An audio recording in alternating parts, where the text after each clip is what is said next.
Welcome back to Gaming Assembled. Today's part 15 of our Inheritance series. Thank you for joining us. Before we start, we'd love to hear from you. So like, comment and subscribe to the channel and interact with us on social media. And thank you to Brian Yar and Kuta for commenting already. Let's get started. Okay, so welcome back to the Inheritance series. So, as you'll have seen on the channel in the recent days, we've done something of a reboot in the schedule of the channel, and we've started our Orvieto series. The Madeira campaign has come to an end, and we've started with that. And the idea with the Orvieto campaign, the Orvieto series, has been about roleplay, and this is sort of what I, at least on paper, started with this series and things.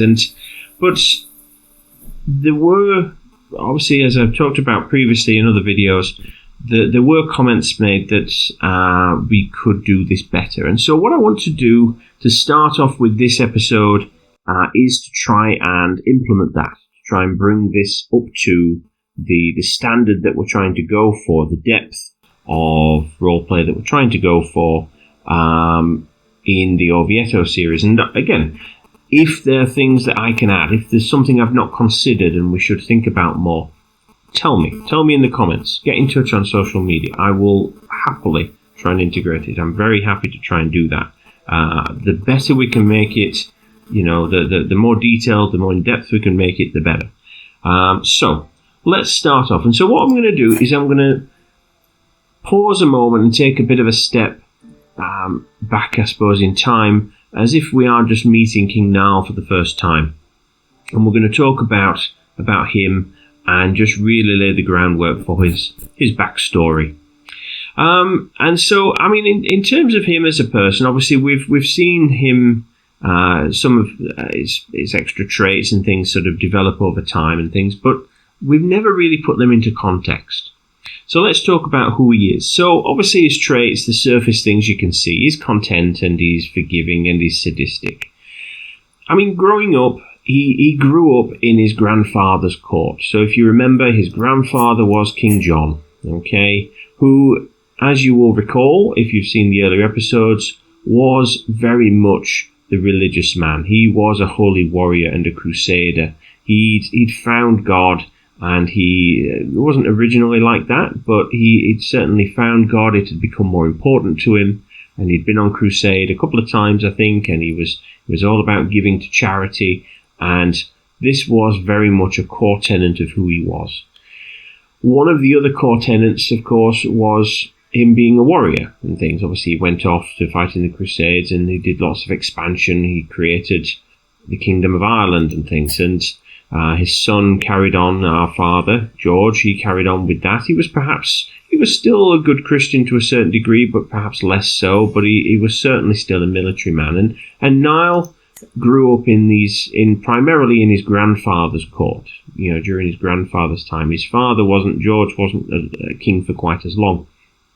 And so, and by that time, Niall had grown up a little bit, he was older, but in those formative years where he was trying to develop and find out who he was as a kid, Niall grew up in his grandfather's court. And so the religious background was there, and this, I think, influenced him. It influenced him in being happy with his lot in life and sort of forgiving in his nature, especially since, obviously, Niall had a rough time. He had a rough upbringing. The scaly sort of aspect that he's got going on, people looked at him, people judged him, people made fun of him. Even though he was the grandson of the king, there were still courtiers who made little comments, just little jabs, the ones that really, really sting deep down. And I think this has affected him. It's made him slightly less balanced than we would have liked. His father and his grandfather and all his uncles, obviously they were all, go back to John here, all his sons were warriors. They were all very much that way inclined and things. So his father's brothers were all, perhaps apart from that one, although he was still a tough soldier, they were all generally warriors. They were out fighting. They were constantly off.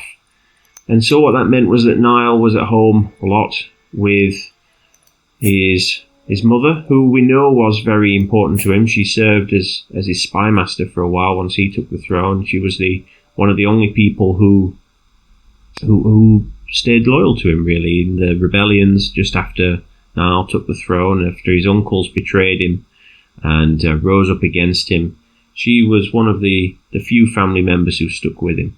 And so, Niall loved his mum and things. But she, obviously, sadly, is no longer with us. But, she was the one who really raised him, and she helped to look after him and things. And, I think that changed his viewpoint to a certain degree. Obviously, she wasn't a warrior. She couldn't be. She was a woman and things. And, medieval world being what it was. And, she was obviously a good Christian just the same, and so he still got that, but there was a bit of a twist, an intrigue twist in there, and then that sort of, the sort of cynical sort of approach to things has, changed his, as I say, viewpoint. That and the tough upbringing he's had and things. I mean, drinking to excess. In this case, obviously, in his mum's case, it was more eating, but. Different ways, different things for different things. It's sort of impacted on him. You can see how his sort of slightly maladjusted personalities come about and things. And obviously then when his father died and he became king, obviously the atmosphere changed. His uncles, who had sort of been there in the background, they'd been off ruling their own fiefs and their own realms, and within the greater realm under his father and grandfather, all of a sudden they saw him as being different. He's the only one out of all of them who is not a warrior. He'd been left at home, he'd been with the women. They saw him as being weak, especially with his skin and whatever. It was just not their sort of king, and why should they serve him? And that was sort of what happened. They all rebelled against him pretty much, and so he had to deal with it. He'd inherited this realm from his father, and it was his duty to keep it together and things. And the people who he trusted most, the people who he had looked up to as a young lad, who were the heroic warriors off fighting for the kingdom and to form the kingdom, well, they'd betrayed him. They'd come back and brought armies to fight him and things. And so, is it any wonder that after he won that rebellion, after he managed to win and things, is it any wonder that many of them suffered a little bit in that treatment, really? It sort of snapped him. It's one of his triggers. Betrayal of people close by is something that is just a major sticking point for him, and it triggers him, and he just can't cope. So, unfortunately, the dark side of him comes out and things, and so that's sort of what happened, I think. And I think to some extent he lives in the shadow of his father and grandfather. He's the son and the grandson that they perhaps never wanted. It's affected who he is and things like that, and they perhaps, at least in his eyes, thought that they didn't really think he was up to the task, and things. And so maybe this is, him trying to keep the realm together. This is his attempt to prove them wrong. No, look, I can do this. This is my way, but, I'm not you. I don't do your thing, but I'm not about expansion and things like that, but I can keep this realm together just as well as you can. And that's sort of what he's trying to prove, I think. And I mean, I think, that sort of bigger plan of keeping it all together probably means that he's not really quite as bothered about the common people. The people who are sort of under boot are just that. They're under boot. They're part of the furniture. They're part of it. And he's not really that bothered about them and things. And this sort of feeds into this sort of general disregard for human life, I suppose. But,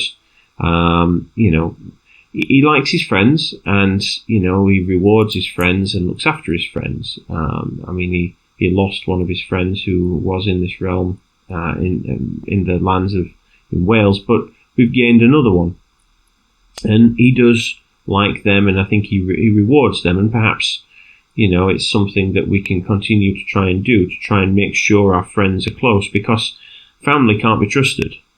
Friends are the only people you can trust. That's as far as he's concerned. And so, I mean, he's wanted companions. He's wanted people to value him, and he's finally found some people who do. So I think he will look after them.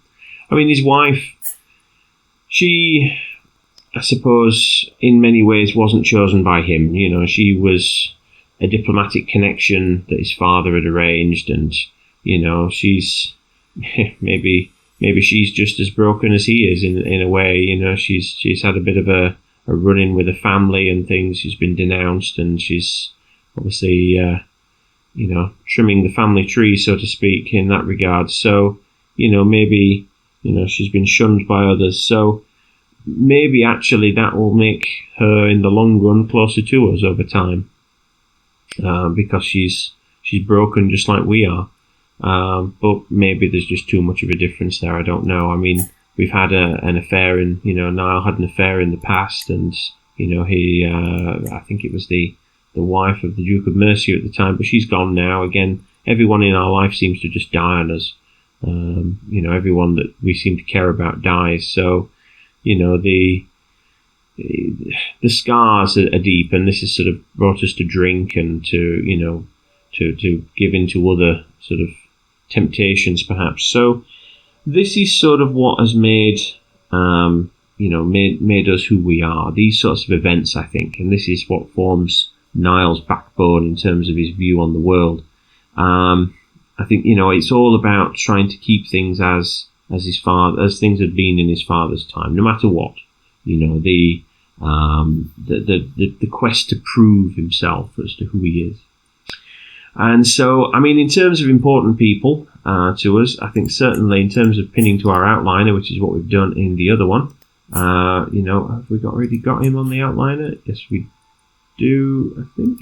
Is he there? Yes, he is. Duke Aidan, the monster. Perfect, that's him.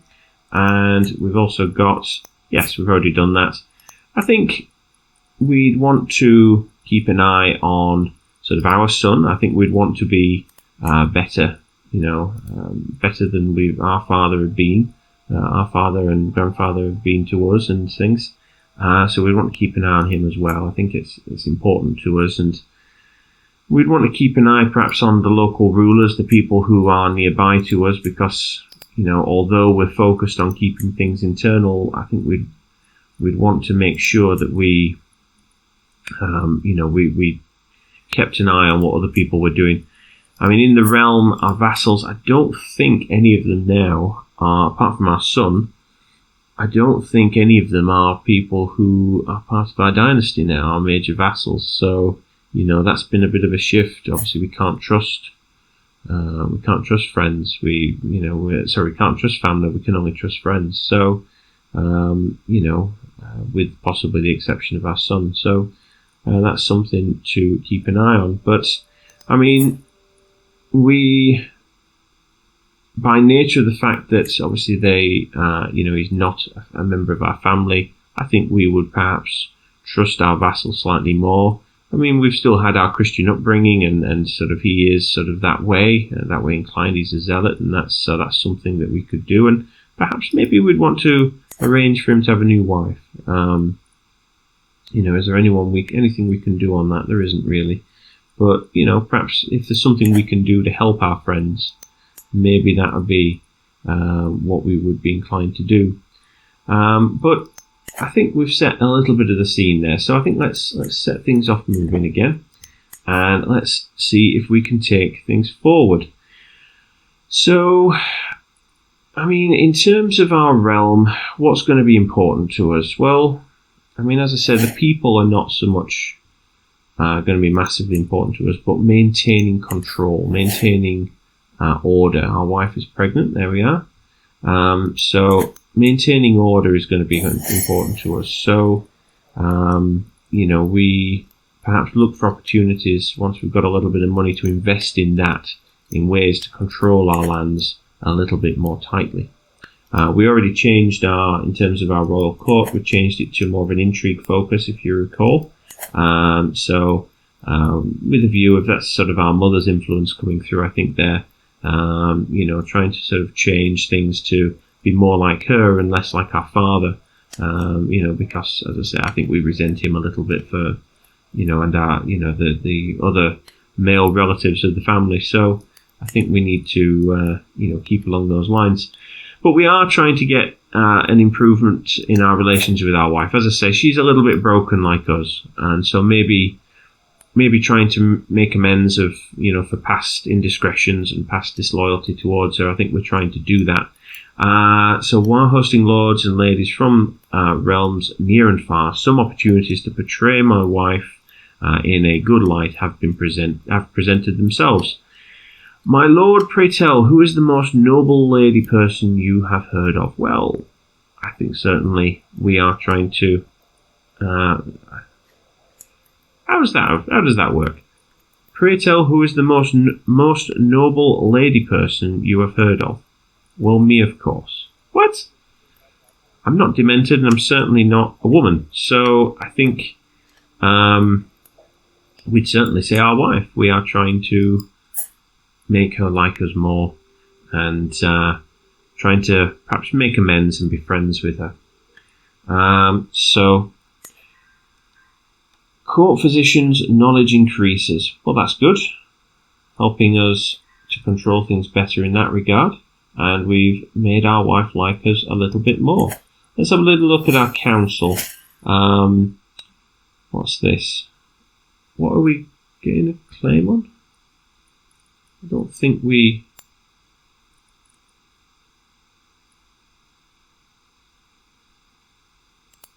I didn't know we were doing that. I've forgotten we were doing that. Leave that alone. We're not doing that. We will... What we can do, I think, changing I'll show the Duke in at once. We'll deal with that in a second. I think certainly trying to get our realm under control is more what we're about and things. So what we will do, I don't want to do that. I want to convert. There we go. That's what we're trying to do.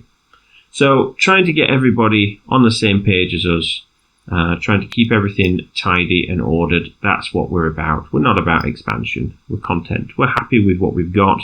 We just want it to all work as we want it to work. And things. And again, let's see.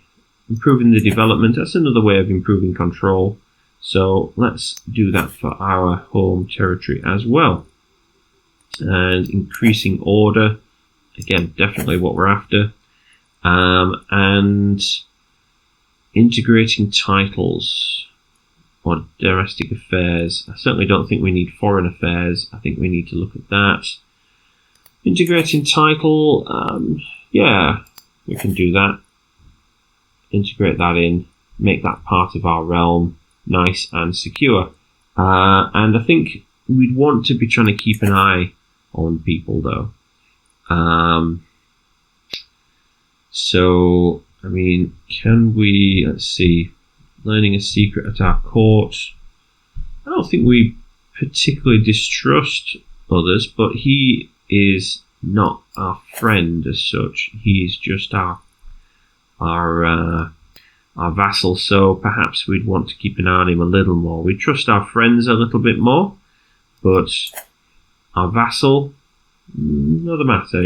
We're not against him, certainly, but we would want to just keep an eye on him. Once bitten, twice shy. So, greetings, my modest liege. I have arrived in Holmwick to pay you homage. To pay homage to you, even, glorious king, as a show of my loyalty. I bring you rich gifts worthy of your majesty as a token of my goodwill and servitude. Of course, showing our friend. I wait patiently on my throne for the arrival of Duke Aidan, who is soon announced and ushered before me. He kneels in deference as attendants bring forth his gifts of coin and precious objects. The oath is taken, and scribes record his pledge to serve the Kingdom of Ireland. At last I bid the Duke arise, confirming my satisfaction and Aidan's rights to the lands he rules in my stead. Let's have a little look. Let's just slow this down a little. So our court grandeurs increase. That's great. Let's have a little look at the contract that he has. I mean, he's our friend, and we value him. So, let's see. We'd want to give him some perks, I think. Some perks of being our friend. I mean, perhaps we... Coinage rights, maybe. So that would improve development as well. Take away my development growth, but improve his. Perhaps we ensure that he's always on the council. Give him council rights. Maybe that's the way to go. I'm not sure. I'm not sure which way we would go on that one. Yeah, we'll do that. I think we'd want to give him some sort of perk, something to sort of make him a little bit, bring him closer to us. And I think as well, is there anything we could do? I mean, he's not our direct vassal, is he? So, I mean, perhaps we need to change that. Perhaps we need to make him our direct vassal, give him some more land, make him a duke. I know that'll take away the power of this fella, but he's not our friend. He's just our courtier, as I say, is our vassal. So perhaps we'll have to look at see what we can do to improve that situation. So praise St. Bridget, our wife has given birth to a perfect little son. Who will you become, my child, and what shall I call you? So let's see. Well, I don't think we'd necessarily go for a particular Catholic name.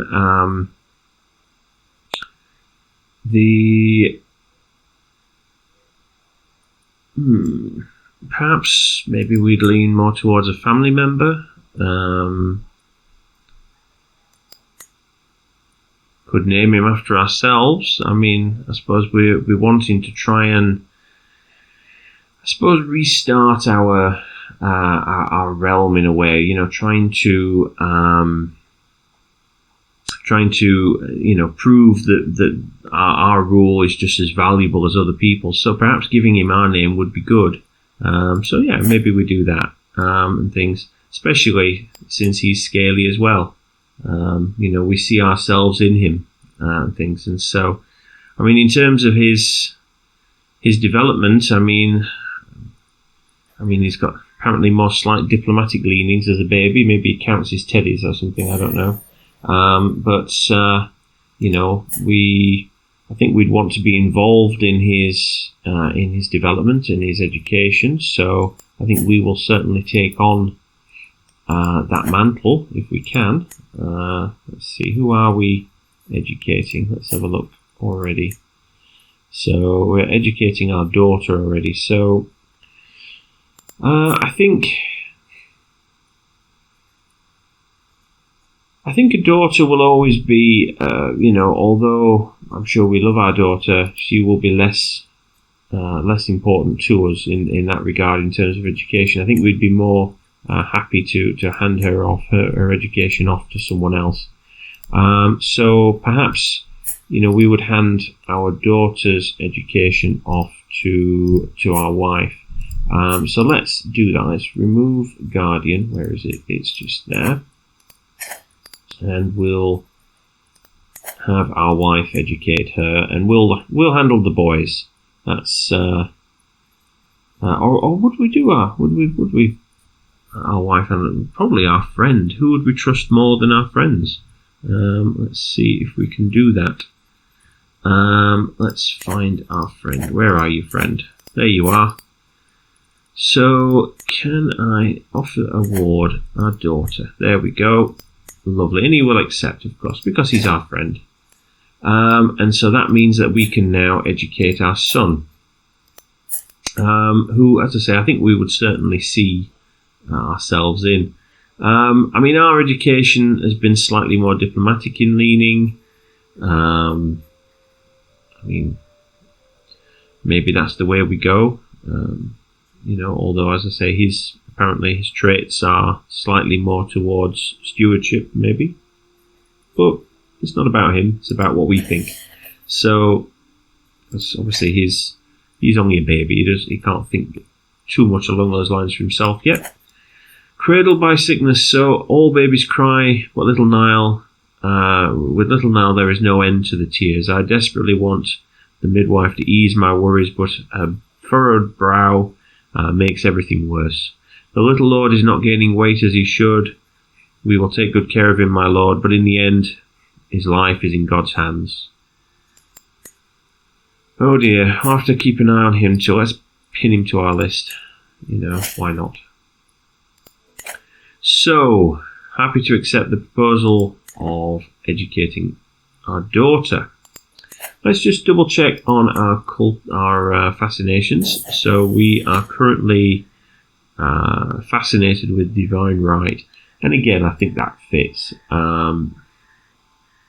The idea of mind you, that's about expansion, so pressing different claims and things. Maybe that's not right. Maybe that's not what we would want. We're about control. So we need something that is about maintaining control.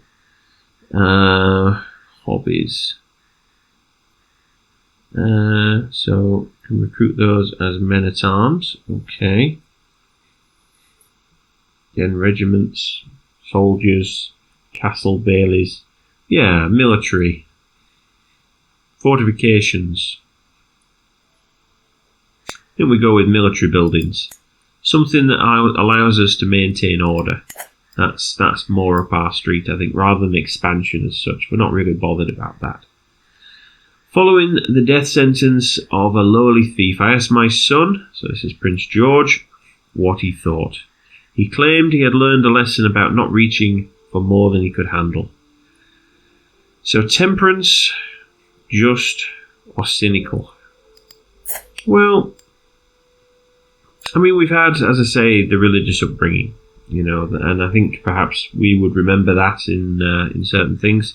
As I say, we are about control, though. We're about, being in control all the time. So not overreaching is probably something that we would take to heart. Must be taught the proper execution of the law. Well, I think that one though is probably the best one, because obviously the law is the law. It's what keeps us safe. It's what keeps everything together and in hand. So I think yes, maybe that is the way to go. We have got a little bit of money.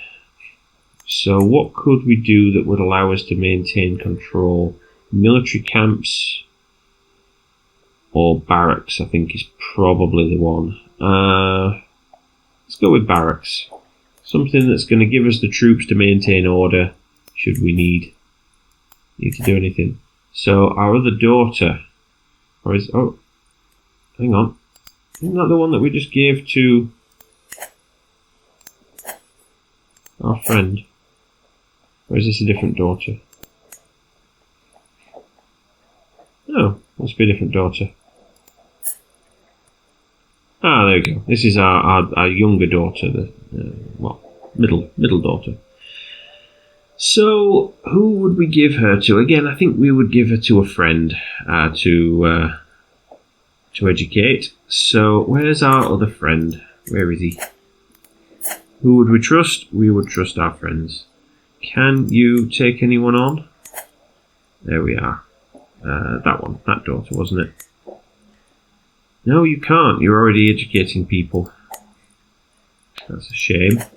Who else is of value to us? Who do we value beyond those two friends? I mean, we have this fella down here who I think we are trying to be friends with.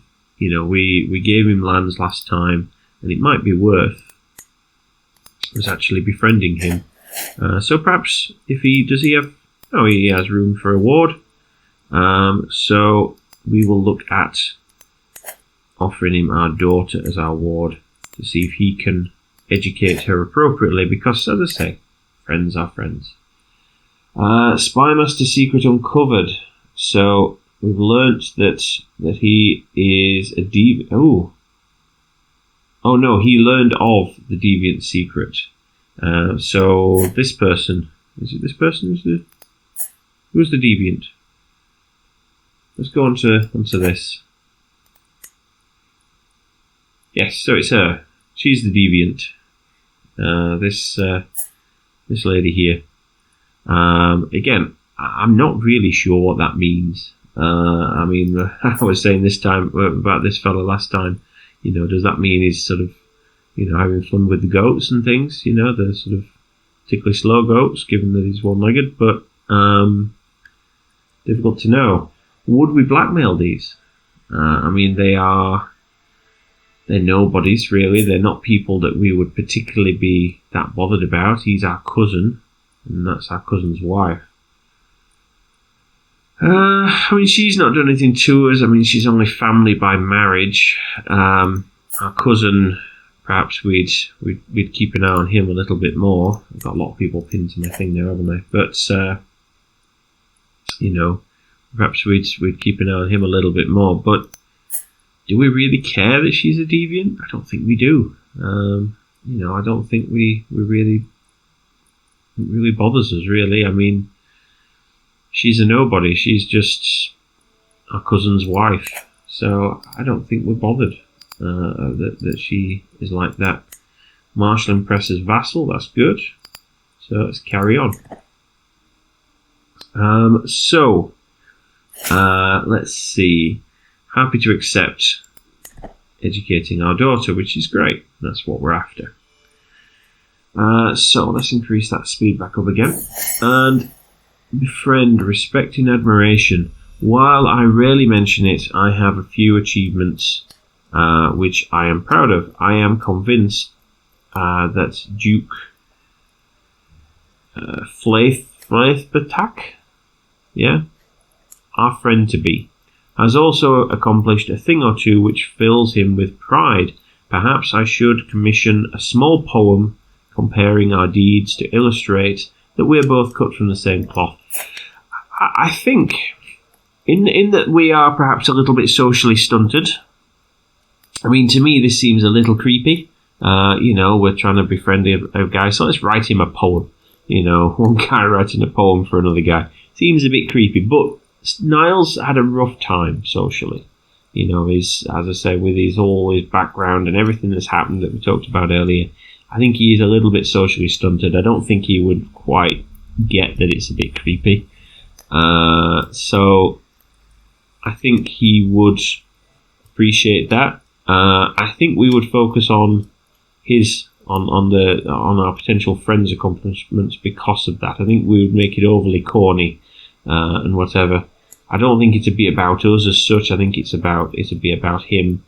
Make sure everyone hears about my greatness. No, I think it's about our friend as sort of being a bit of a creep with him.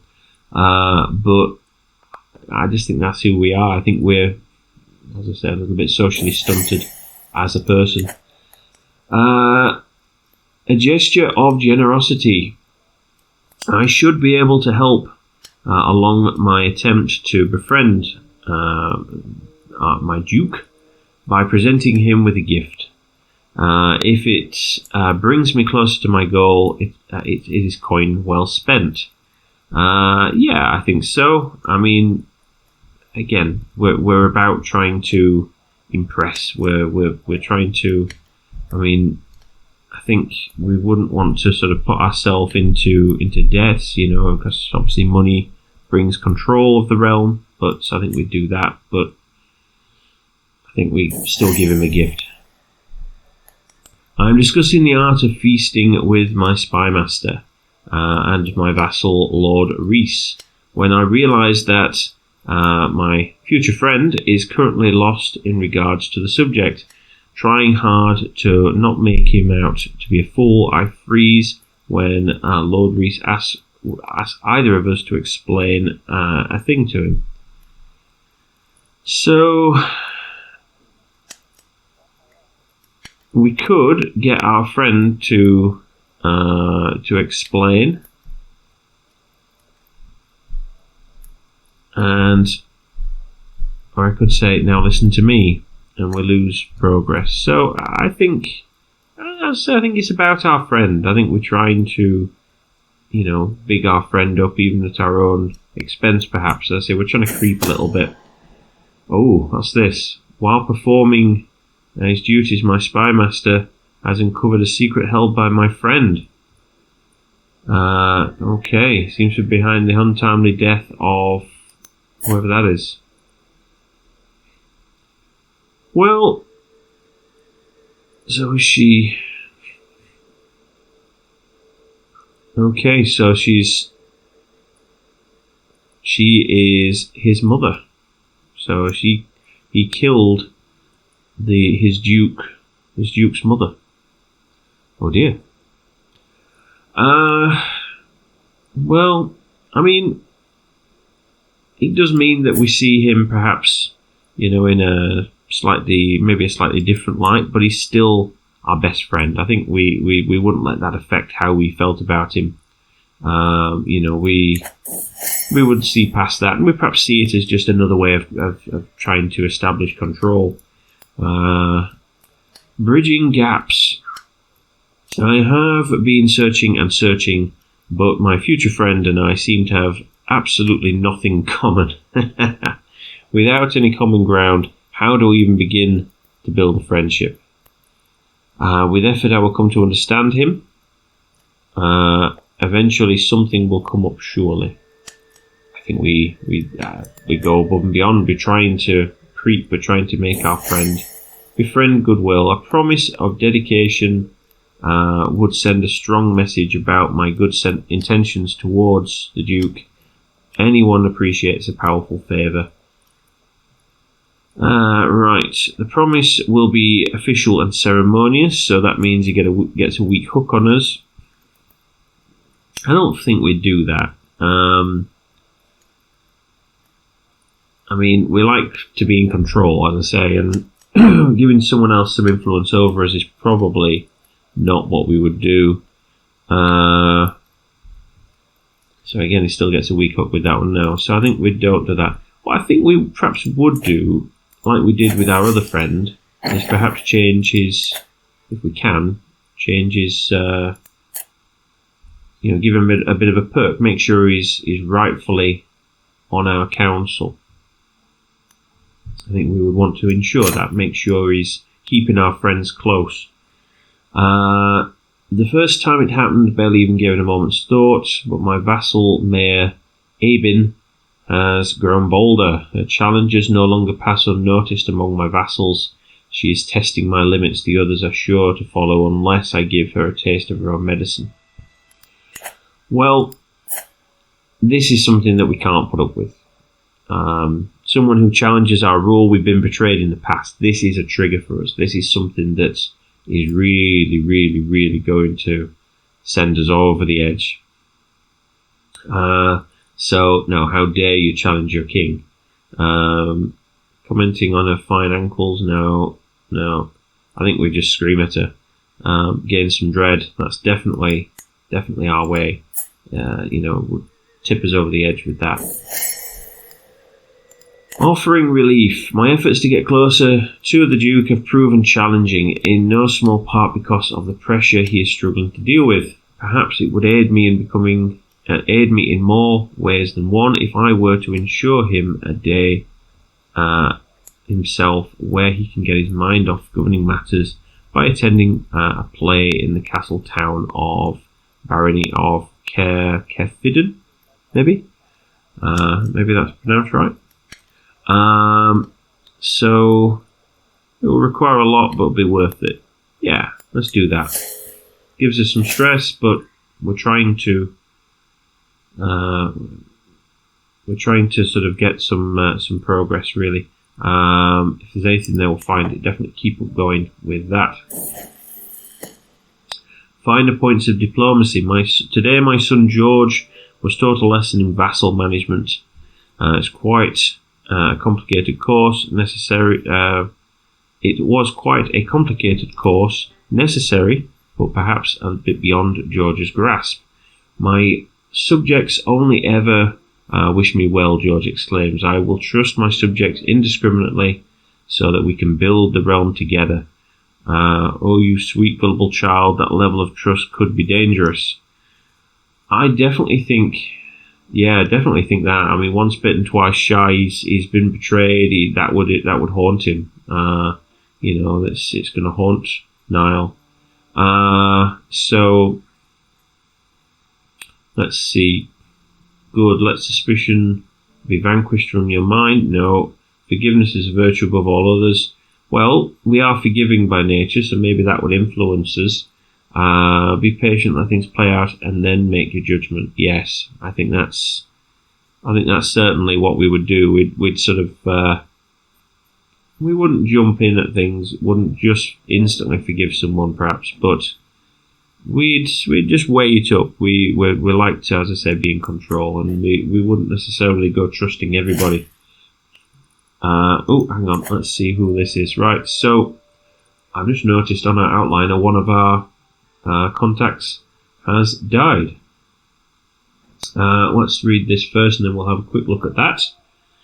I would be delighted if your daughter could visit my court in Bedford to meet her peers. I'm inviting everyone of note, which unfortunately includes her. Well, screw you. So, I mean, who are you? So this is the Prince of England. Well, do we really want to send her if he's going to be like that?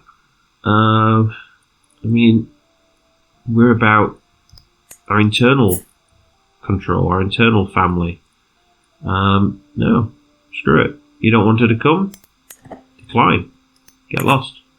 Right, let's have a look at this. So the King of Scotland, as it was, died. Oh, we've made our friend. There we go. We'll look at that in a second though. So the King of Scotland died.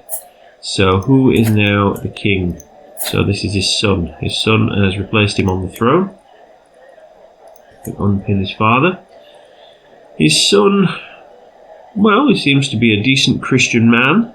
Apart from his, had a few instances where he's obviously drifted away from the righteous path, evidently, but we're not one to judge on that front. We've been there. It's perhaps someone that we could have an acquaintance with at least. So we'll, I don't think we'd necessarily want to befriend him. It's not something we're particularly bothered about, but I don't think we'd want to be particularly aggressive towards him. We just want everybody to leave us alone. So, befriend an enjoyable evening. After learning that the Duke would be guesting at a manor in the village of Abertor, maybe? I realised that it would be perfect occasion to meet with him. By my request, I was seated next to him for the duration of the dinner, and we both had a great time. I was surprised at how much we had to talk about. By the time I left, it felt as though we had known each other for a lifetime already. Such a pleasant man. So we've completed our befriendment of the Duke, and we have another friend now, which is good. This is what we're after. We value our friends and our family. We keep an eye on. And so we will keep an eye on things, keeping an eye on everyone, look for secrets in our court, and perhaps maybe we change that to our own court. Maybe we change his efforts to that, so to keep an eye on things in-house, so to speak.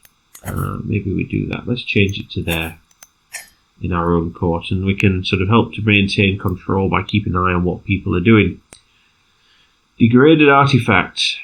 My antiquarian approaches me with a worried expression on her face. My lord, I've grown increasingly concerned about your Bill polearm and the state of utter disrepair it has fallen into. It's coming apart. It might be too late to restore it now, but not all is lost. If you allow me, I could break it down into useful parts to be used in a future artifact. Well, let's have a little look.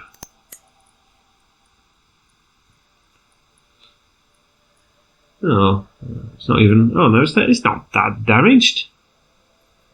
No, it can still be saved. Definitely still be saved. Something that we've, it's not that bad. I mean, let's do this on a few of the others as well. Get everything, keep everything as it was in our father's time. That's what we're about. Need a bit more money for that, but we will do that.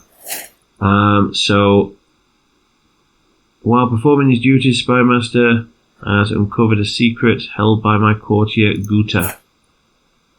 So this is our marshal's wife.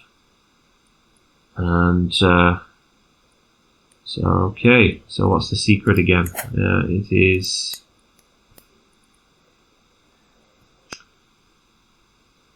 I don't know what the secret is. But, whatever it is... Oh, disputed heritage. So she's not necessarily of pure blood, but I don't think we really care. So we've got a perk.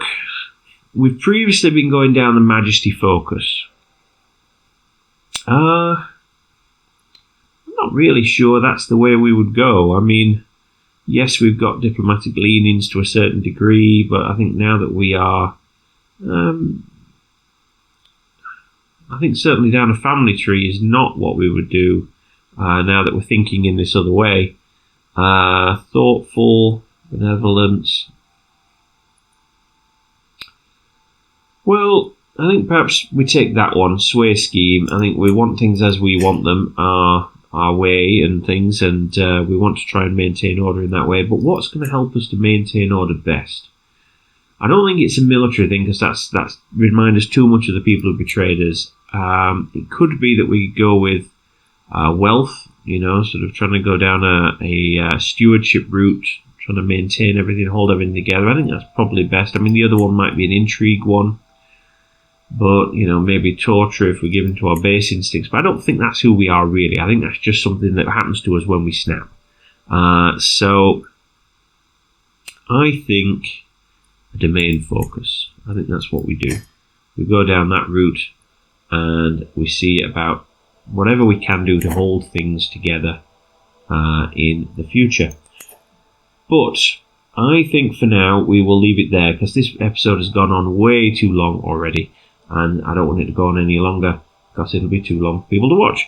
So I will leave it there for now. Thank you very much for joining us again for this next episode and for this sort of rebooting of this series in a way, trying to bring Niall into our roleplay world. I hope you've enjoyed it. I hope it's been a little bit better. Do let me know how we can improve things, what we can do further on that front.